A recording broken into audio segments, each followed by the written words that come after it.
বিজনেছে traditional মাৰ্কেটৰ ওপৰতে মই ষ্টাডি কৰি আছিলোঁ। তো সেইটো সময়ত মই এই মাৰ্কেটটোৰ বিষয়ে পালোঁ। তো মই ইয়াত একো প্ৰডাক্ট বা কিবা ধৰি কিনে মই অহা নাছিলোঁ। মই ডাইৰেক্টলি বিজনেছত মই ইনভল্ভ হৈছোঁ। মেমে মোক প্ৰথমেতো মই GTS এটা এটেণ্ড কৰিছোঁ। তাত মই ডাইৰেক্ট উত্তম ছাৰক লগ পাইছোঁ। উত্তম ছাৰৰ স্পীচ শুনিয়ে মই ইনকাৰেজ হ'লোঁ। ছেকেণ্ড মোক ডাইৰেক্ট কাজিৰঙালৈ মেমহঁতে মোক পঠিয়ালে।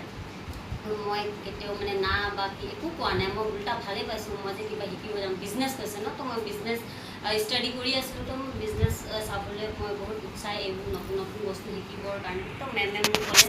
তো মই বহুত লাকি আছিলোঁ। মোৰ ফাৰ্ষ্ট ডে মই কাজিৰঙালৈ যেতিয়া যাবলৈ আহিছিলোঁ, তেতিয়া মোৰ দুলীয়াজানত এটা প্ৰগ্ৰাম আছিলে, তাৰ পৰা ডাইৰেক্ট মোক কাজিৰঙা লৈ গৈছিলে। তো মই বহুত লাকি ফিল আছিলোঁ। সেইদিন মই আমাৰ ডিউটি গগৈ ছাৰৰ গাড়ীতে মই ডিব্ৰুগড়লৈকে গৈছোঁ।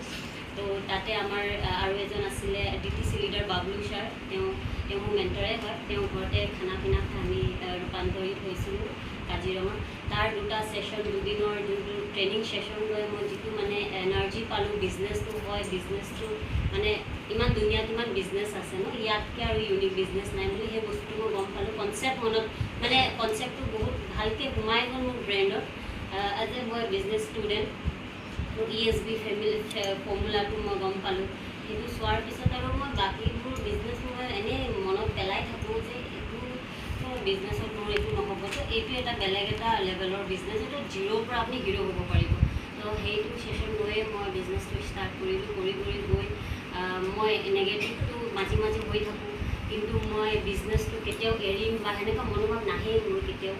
কেলেকি মই ডাইৰেক্ট বিজনেছ লৈ ষ্টাৰ্ট কৰিছিলোঁ। মই কোনো প্ৰডাক্টটো যি হ'ব, বিজনেছটো গম পাই, বিজনেছত প্ৰডাক্ট নহ'লে এইটো বিজনেছ নহয়।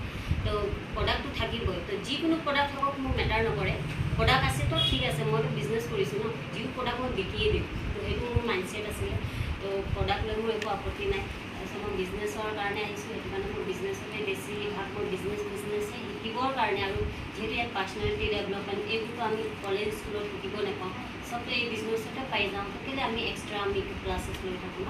তো ইয়াৰ পৰা আমি শিকি গৈ থাকিলোঁ। আৰু এটা চবচে ডাঙৰ কথা এইটো বিজনেছত, ডাইৰেক্ট চেলিং ইণ্ডাষ্ট্ৰী, বহুত কোম্পানীয়ে কি কৰে, সপোন দেখায় মাৰি পেলায়। কিন্তু আমাৰ একমাত্ৰ ইণ্ডাষ্ট্ৰী যোনটো সপোন দেখায় সেইটো পূৰাও কৰি দেখায়। তো সেইটো আমি পূৰা কৰিব পাৰোঁ, সিমানলৈকে আমাক যোগ্যতা কৰি দিয়ে কোম্পানী। তো এনেকুৱা এটা ইণ্ডাষ্ট্ৰী বহুত ভাল, বহুত ফেণ্টাষ্টিক ইণ্ডাষ্ট্ৰী, আপোনালোকে কৰক।